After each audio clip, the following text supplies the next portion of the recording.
Hey guys, Shal here from worshipguitarskills.com, back again with another lesson. Now today, I want to show you how to have some fun with octaves. Octaves are really great on the guitar because it helps you to really drive the song forward from a rhythm perspective, yet you can still extract a lot of melodic movement throughout your playing. And that's really a great combination because either you're going to play power chords, it's going to be fat and low, or you're going to play lead.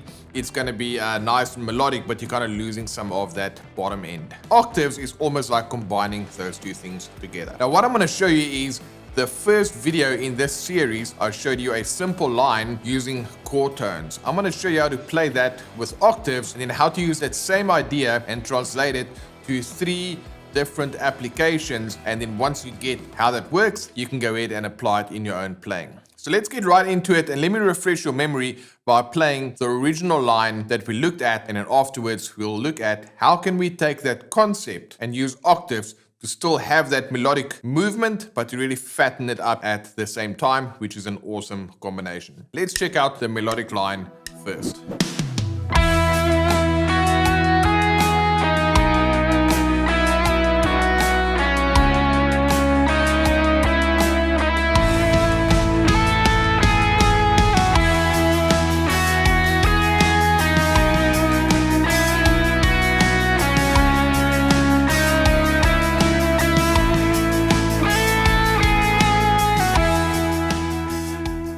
Alright, so maybe you've seen that video before. If not, the links are in the description to find the playlist and to find all the videos of this series. But in essence, I'm just using a chord tone with a non-chord tone as a passing note and then landing on a chord tone again. And then that gives me that really cool melodic line that perfectly fits over that 1-5-6-4 progression, because I'm pretty much just outlining the chord tones, and I've got like a little bit of an interesting rhythm that is a little bit catchy for the ear as we are playing that. Let me show you how you can take that same line and then use octaves to still have that melodic presence and that melodic movement, but at the same time have some nice bottom end that really drives the song forward. Let's check it out.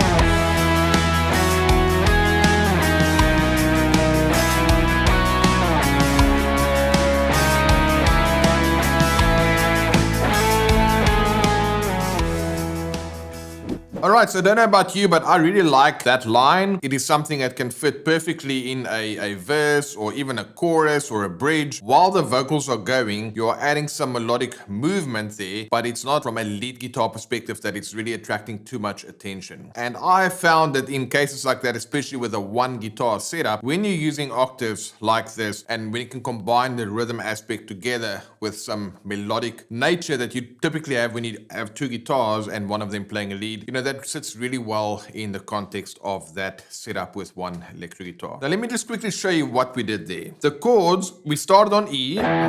So the line originally started on the note E. Then it played a chord tone, which was E. Then it played a non-chord tone, F sharp, and then it landed again on a chord tone, which is G sharp. So even as I'm playing my E string here, that sounds really cool. And if you know the line in the lamp,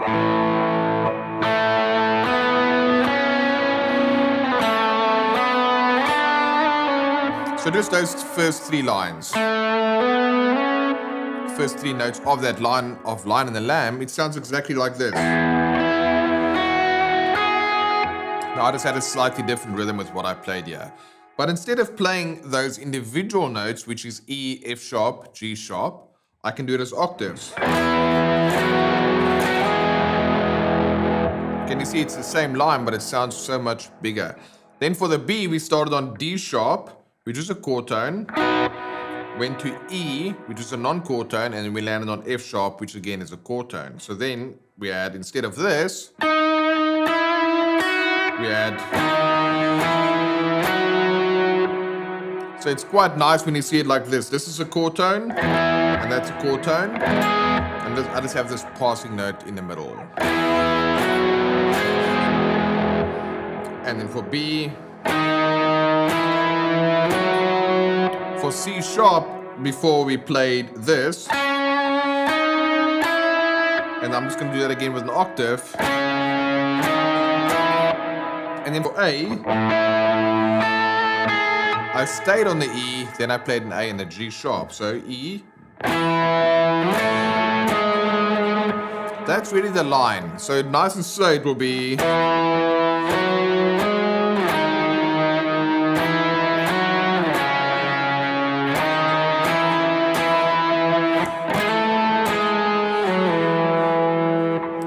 Quick F sharp before I go back to the E. So that line sounds really cool. It fits with the chords perfectly. And when you do it in an octave style like this, you're combining the bottom end, the drive, as well as the melodic interest that you would have when you play just the single notes. So it's essentially playing that same line, but just adding a lower note. Let me play it for you one more time, just with reference with a track, and you can see what that sounds like.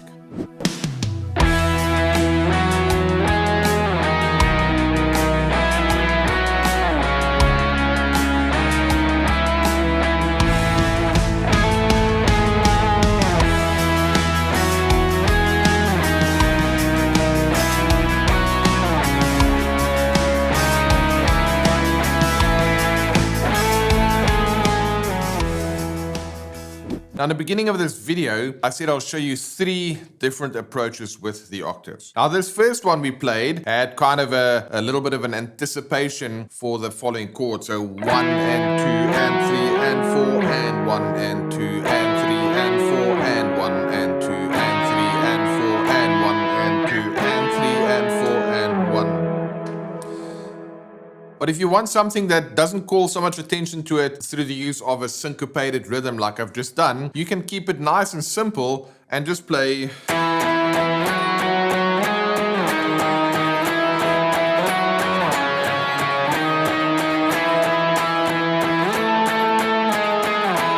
Where you change on the first beat and you don't actually anticipate that. So what I'm going to do is I'm going to play that track again and I'm going to play the exact same notes, but it's a slightly different rhythm, and you can hear what that sounds like when I don't anticipate the following chord, but instead I just play it on the beat. Check this out.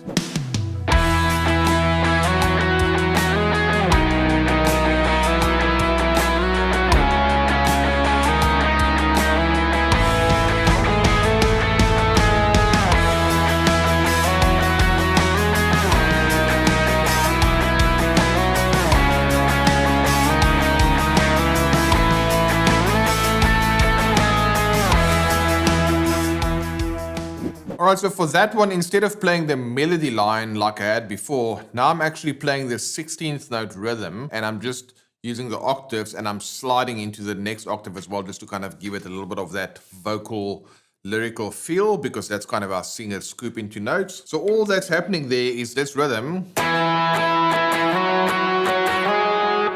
I repeat it again.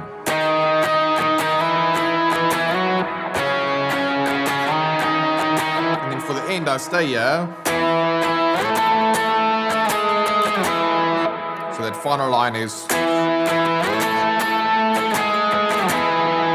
for a bit of a, it's almost like a drummer would play a groove, and then on, you know, the end of the groove, maybe the 4th or the 8th bar, he'll do a fill. So that's kind of like what I'm doing there. Slightly varied rhythm, slightly different notes. So that's what you can do if you take exactly the same octaves, but just changing your rhythm a little bit, and it's going to sound completely different. What I'm going to do now is I'm going to play this for you again. First time, I'm going to play this rhythm that I've just shown you. The second time, I'm going to play the line we did in the beginning. And then the third time around, I'm going to play our final application of these octaves, which I'm going to show you in this video. And then if you want to check out more fun with octaves, just let us know in the comments, and we'll be sure to expand on the techniques and the thinking behind all of these lines. But let's check out all 3 of these lines back to back now, and it's going to give you a good sense of what is possible over there.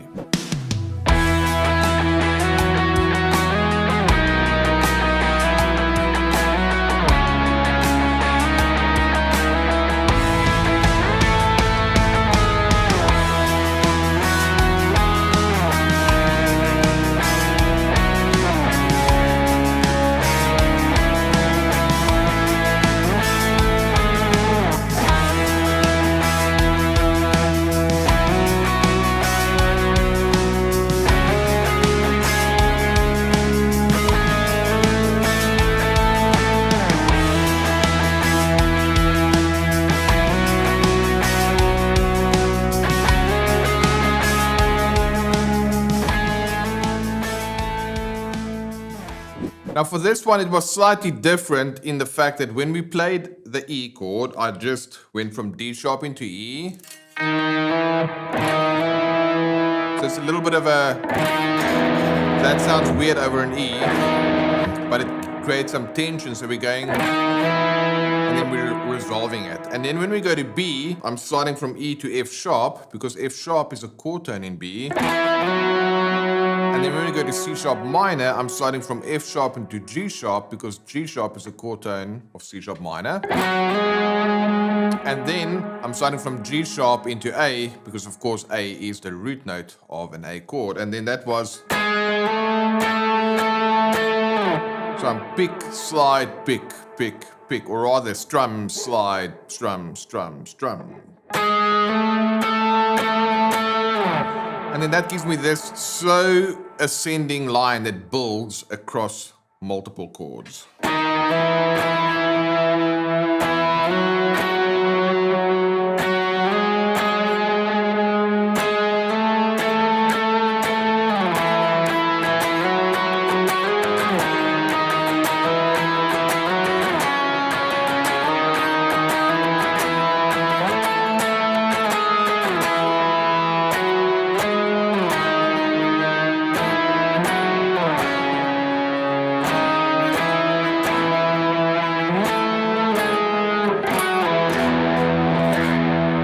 Alright, so nice and simple, 3 different approaches using octaves, and as you can see, that gives you some gears, so to speak. If you're driving a car, it's important to have gears, because as you build up speed and momentum, you can shift to the other gears and kind of take things to another level. And as an electric guitarist, it's very important for you to have access to those different levels that, depending on what the song is doing, you can pull from your toolkit, so to speak, and use the lines and riffs and rhythms that is appropriate for that section of the song. Right, so we're getting a bit long on this video. We're going to clip it short here today. And if you want to learn more about these octaves and about this kind of approach between combining rhythm and melody together and having these different levels that you can access to be a more well-rounded worship guitarist, let us know in the comments, and we'll be sure to expand on these ideas. All right, guys, thanks for watching, and I'll catch you in the next video.